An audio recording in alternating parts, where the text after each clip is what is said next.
She had written the speech on the mail coach and revised it twice, and by the time Harriet Bell was set down at the gates of Wrothing, she had it down to 11 words. Thank you for 4 good years. I am sorry for the trouble. She had decided against everything else, against explaining, against saying that she had not known what her brother was doing when he did it, which was true and which nobody had believed yet, against asking for a character which was the only thing in the world she actually needed and the one thing she had determined not to beg for, because she had watched her mother beg for a character in 1809 and had never got the sound of it out of her head. 11 words, and her box already packed and standing in a lodging house in Wrothing village, because she had not presumed to have it brought up to the house.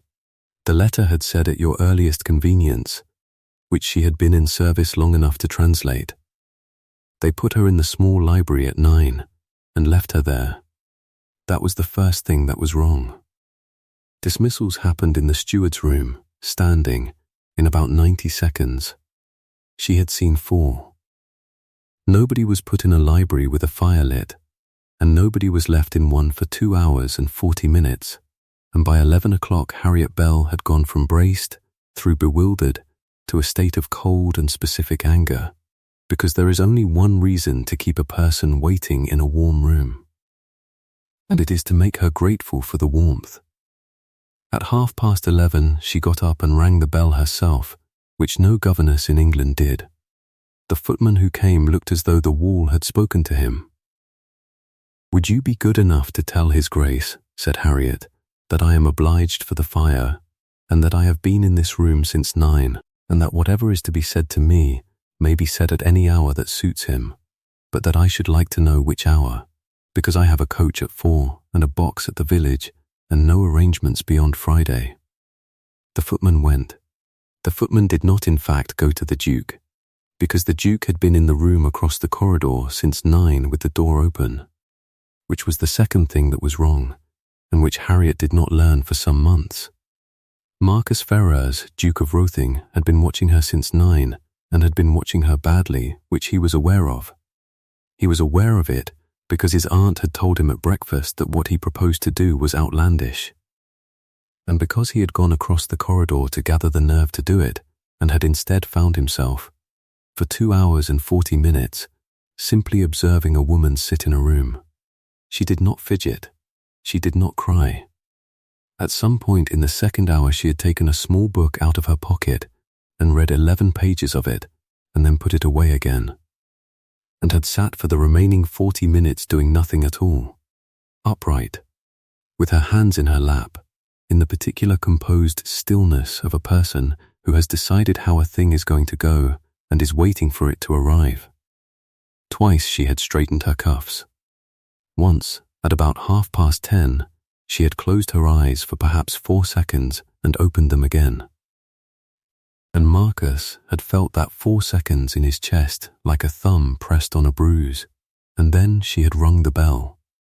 Nobody rang the bell. In 11 years, nobody in that house had rung a bell at him. He came in still holding the letter he had been not writing since 9. Miss Bell. She rose. Your Grace, thank you for 4 good years. I am sorry for the trouble. That is, he stopped. You have prepared that. I have, Your Grace, on the coach, and I should be obliged if you would let me have it, because it is the only part of this morning I have any command of. Her voice was entirely level. My brother took £240 from the bank at Denwick where he was clerk. He has gone, and nobody knows where, and the papers have had my name in them because they had his.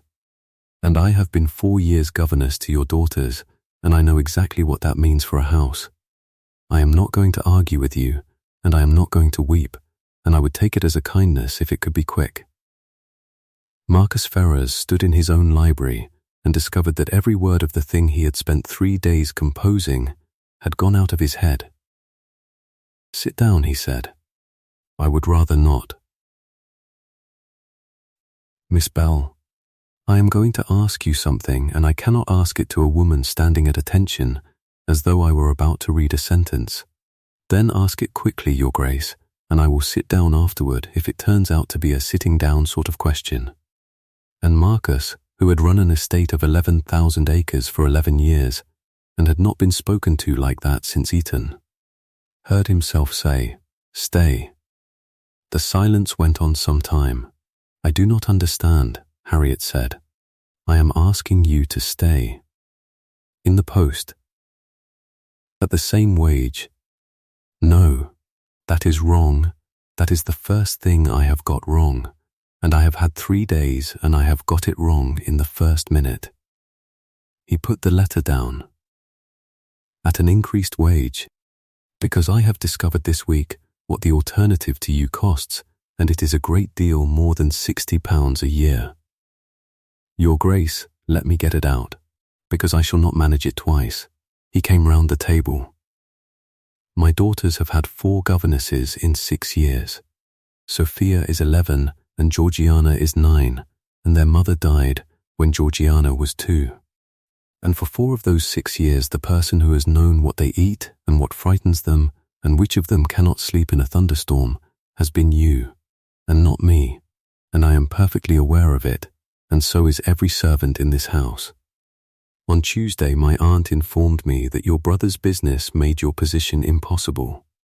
On Wednesday I began the letter. On Thursday Georgiana came to my study, which she has done twice in her life, and asked me whether it was true you were going away, and when I said it was likely, she asked me whether she had done something." He stopped. "She is 9. She has already worked out that the people who leave that nursery go without explanation, and she has concluded it is something about her." And I sat there and could not say a word. So, that is the whole of my reasoning, and it is not creditable, because it is not about justice and it is not about your brother. I want you to stay, because it would cost my daughters something I cannot pay if you go, and I have decided I am willing to be thought a fool in this county for 11 months rather than pay it. He stopped again. "There, now you may sit down." Harriet Bell sat down. "You must understand what you are proposing," she said, when she could. "I have had 3 days. You have had 3 days to think about your daughters. You have not had 3 minutes to think about the arithmetic, and I am going to do it for you, Your Grace, because nobody in this house is going to, and it will be a great deal cheaper to hear it from me now." She had gone rather pale, but her hands were steady. "The Denwick Bank is not a small bank. Its subscribers are the county. Sir John Harding has money in it, and the Ellises, and your own aunt, unless I am much mistaken, and every one of them read my brother's name and mine in the same paragraph a fortnight since. If you keep me, you are not being generous in private. You are telling 40 families that the Duke of Rothing regards £240 of their money as a matter of no consequence. They will not say that to your face. They will say it about your daughters, and they will say it in 11 years when Sophia is presented, and it will be attached to her and not to me. That is my risk to take. It is not, and that is precisely what I am telling you." Harriet leaned forward. "It is Sophia's, and she is 11, and she cannot be consulted. You have thought about what my going costs her this year. You have not thought about what my staying costs her in 1830. Marcus was quiet for a long moment. "You are arguing me out of it," he said. "You have been in this room for 3 hours expecting to be turned off, and I have offered you the post and a rise, and you are arguing me out of it." "Yes, why?" "Because you asked me a question you had not finished thinking about," said Harriet Bell, "and I have been 4 years in this house being paid to finish other people's thinking, and I am not going to stop doing it properly on the one morning it happens to be about me." They compromised, which was Harriet's doing, and took her 40 minutes. She would stay. Not as governess. As governess she was a household decision, made in private, deniable, and therefore exactly the sort of thing the county would enjoy speculating about. She would stay on a written engagement, drawn up by his solicitor, terminable at 3 months' notice on either side, and she would stay on one further condition that she made him say aloud twice before she would believe he had agreed to it. That the reason be published. A letter to the Denwick paper. Over your name, not mine, stating that the person retained in your nursery is Harriet Bell, sister of the absconded clerk, that she has been examined on the matter and found to have had no part in it, that you are aware of the connection and have retained her regardless, and precisely why. That is considerably worse for me than saying nothing. It is considerably worse for you and considerably better for your daughters, said Harriet, which was the entire argument you made me 11 minutes ago, Your Grace, and I am simply the first person in this house impertinent enough to hold you to it. He wrote the letter. It ran in the Denwick paper on the 14th, and it was, his solicitor observed, the single most inadvisable document he had drafted in 31 years of practice. 211 people read it. Rather more than that talked about it. His aunt came on the 16th. You have put it in the newspaper. I have. Marcus, Lady Bardwell sat down without being asked, which she had done in that house for 40 years. I have £400 in the Denwick Bank. Sir John has 900. You have written to a county that has just been robbed to inform it that you have kept the robber's sister in your nursery because she is good with the children, and you have signed it. She adjusted her gloves. I do not say she took a penny. I have never said it. I say that a house is not a private thing, and that the one asset your daughters have, the only one, Marcus, since their mother died, is that nobody has ever had anything to say about them, and you have spent it, in a fortnight, on a governess, on their governess, on a woman of 26 living under your roof, whom you have now publicly declared you would not part with. Lady Bardwell let that stand exactly as long as it needed to.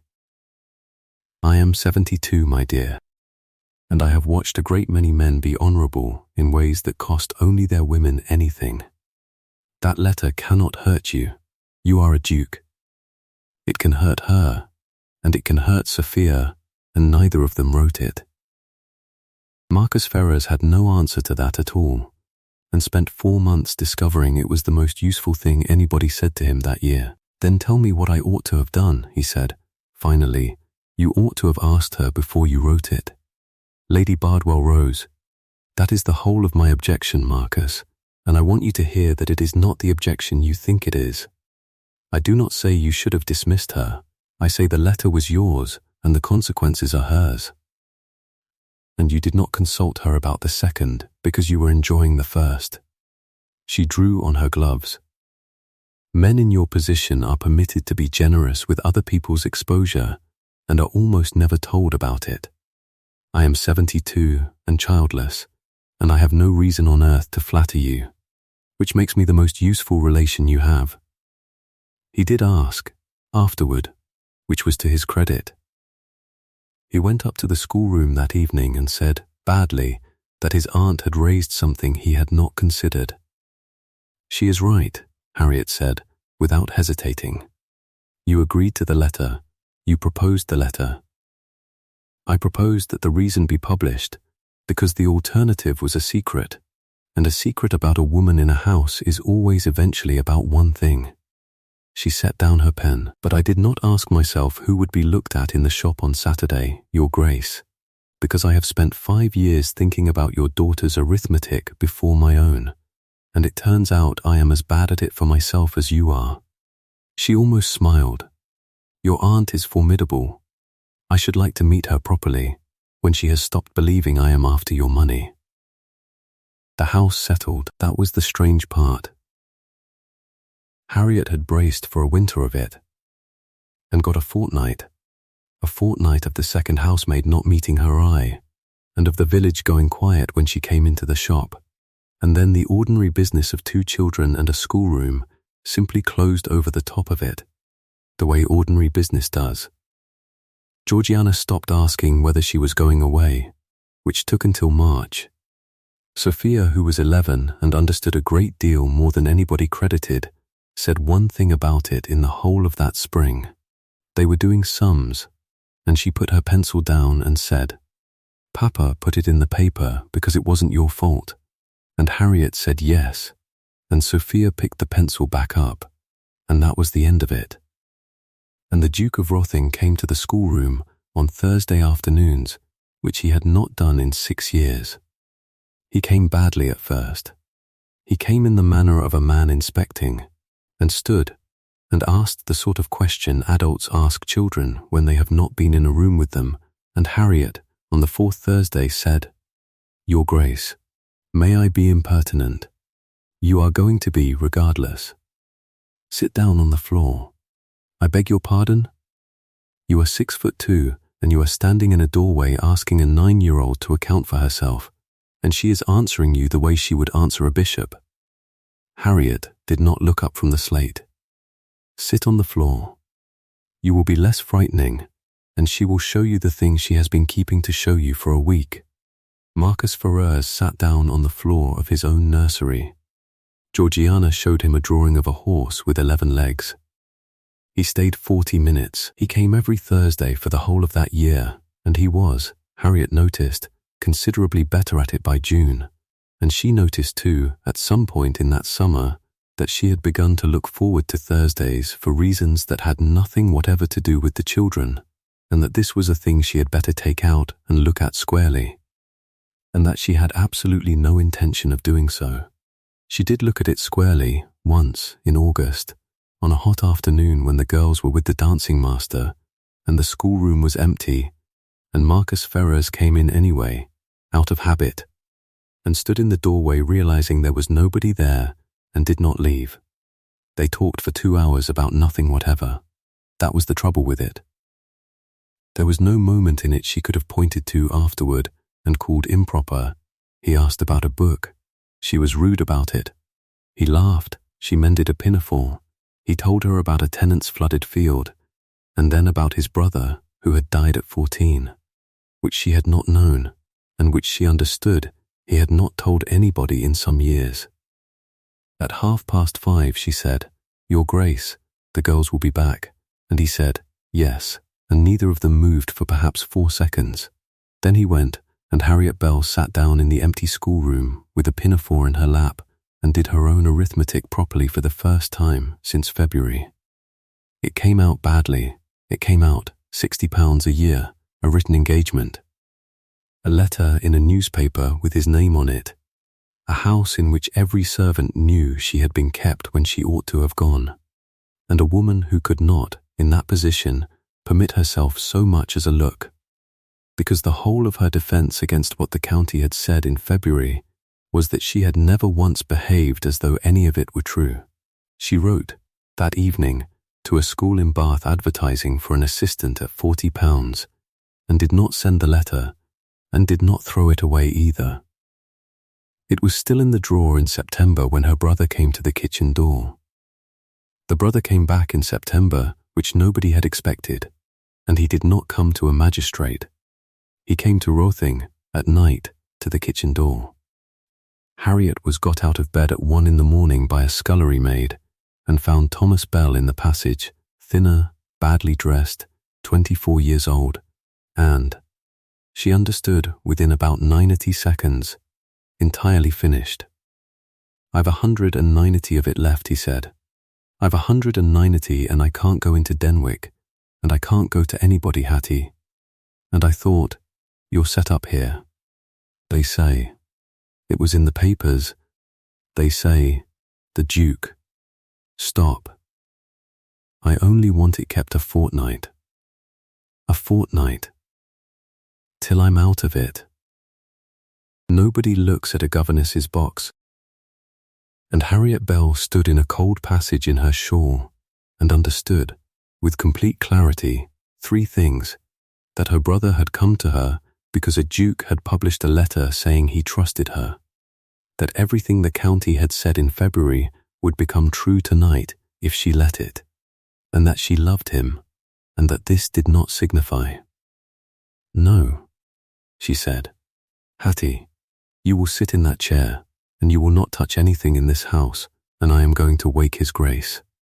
Her voice was shaking and did not stop her.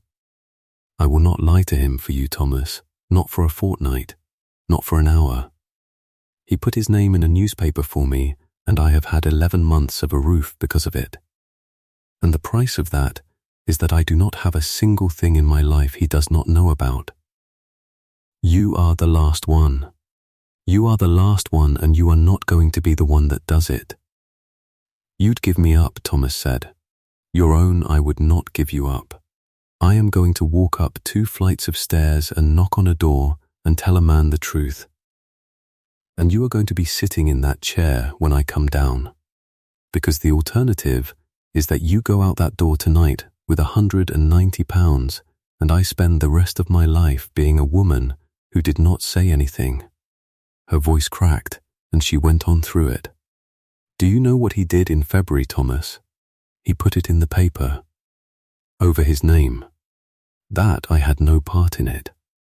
40 families read that and half of them think he is a fool and the other half think worse of me. And he did it anyway. And you have walked 11 miles tonight to make him a liar." "I didn't think no," said Harriet. "You never do, and I have loved you the whole of your life, and I am going upstairs."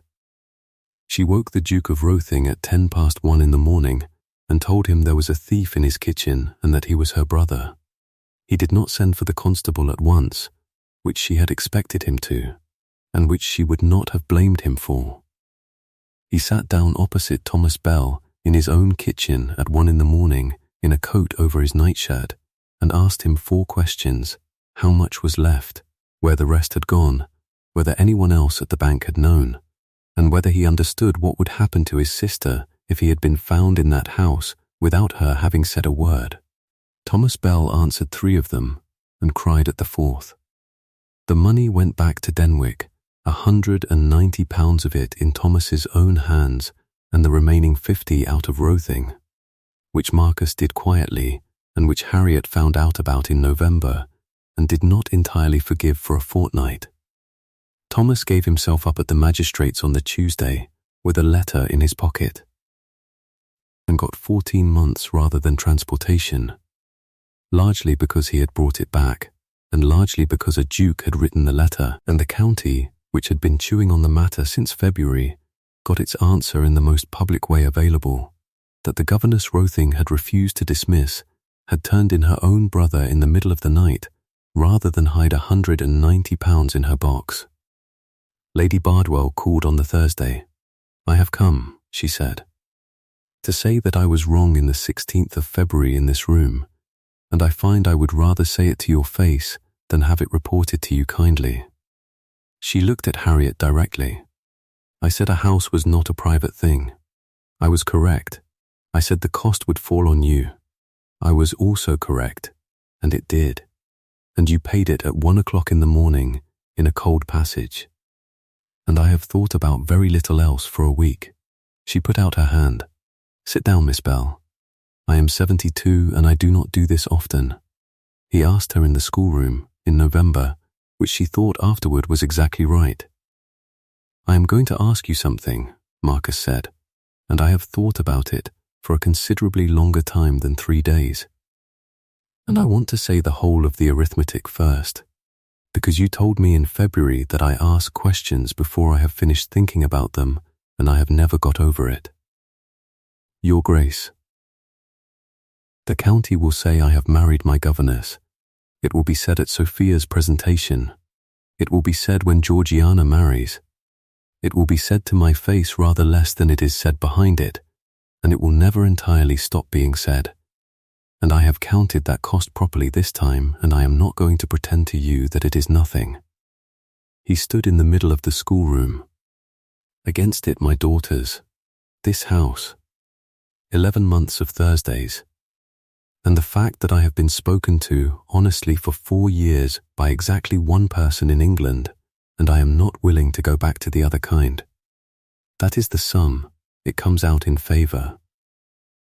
Harriet, will you have me?" Harriet Bell put down the slate. "You have done the arithmetic," she said, and left out the only figure that matters, which is that I have been in your employment for 5 years and cannot possibly say yes to you in this room while you are paying me £60 a year. She was, he saw, entirely serious and also on the edge of laughing. Terminate the engagement. 3 months' notice, as written. Then come back in March and ask me again as a woman with nothing at stake. And I will give you an answer you can believe. He did. She spent the 3 months at Lady Bardwell's insistence and expense, which was, the old woman observed, the cheapest £400 she had ever laid out, since it settled the entire county's opinion without a word being spoken. They cannot say he kept you, she said, over the first breakfast. You are in my house, at my invitation, at my charge, with no engagement to him of any kind. If he comes in March, he comes to a woman with nothing to lose by refusing him. That is not sentiment, Miss Bell, it is procedure, and I have found procedure a great deal more use than sentiment in 72 years. You have done this for him.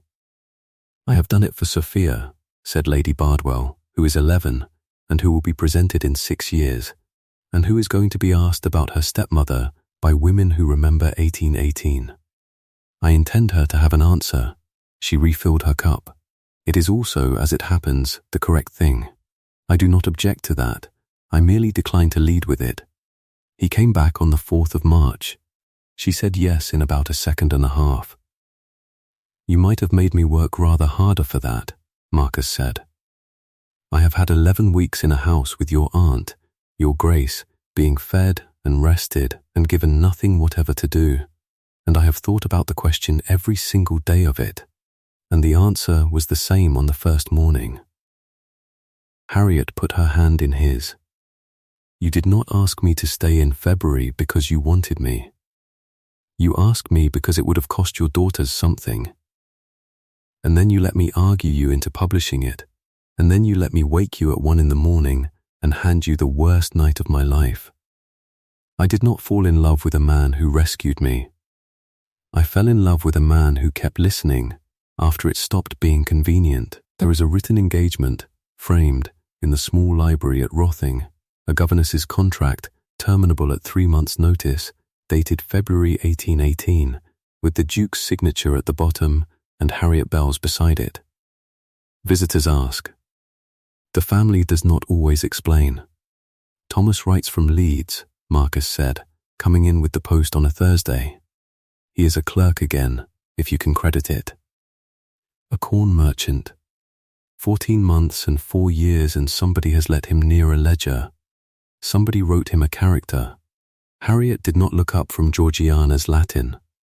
I am not going to ask which of us it was, because I know, and because you will only be modest about it and I have the subjunctive to get through. He asked after you. He may ask. She turned the page. He may write, and he may come at Christmas, and he may sit at the table, in the daylight, at the front door, like a person. I have got very particular about doors. She glanced up at last. That is the whole of it, Marcus.